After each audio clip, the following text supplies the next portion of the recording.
Hi, I'm Carole McGranahan from the University of Colorado in Boulder, USA.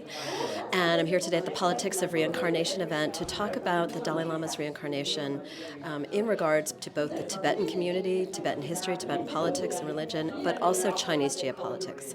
So I think the most important thing to start with is that the reincarnation of the Dalai Lama is the business of the Dalai Lama. Right? He is the person who is solely responsible for deciding where, when, and how his next reincarnation is going to take place. However, in today's world, the Chinese government wants to claim that power.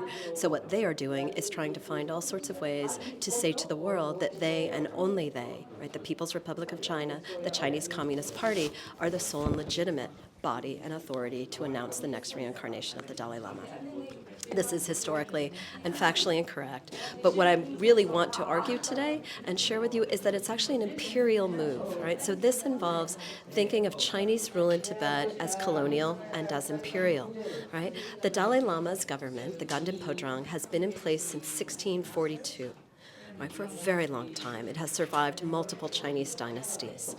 The Dalai Lama himself, right, has governed for years through the policy in Tibetan of Chutsi, of religion and politics together, this system. In 2011, he stepped down from political power to allow for a democratically elected leader, and now there is a Sikyong, right, in place in exile.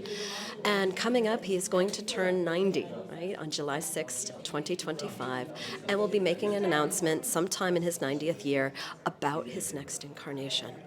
All of this is known to the Tibetan people, to whom the Dalai Lama is not just a leader in a political sense or even a religious sense, right, but someone in whom devotion and faith is placed, right? So truly a unique person to the Tibetan community in the world as well is Order Number 5, which came out in July 2007, which was the Chinese government's bold proclamation that they and only they, right, have the ability to approve new reincarnations in Tibetan Buddhist lineages.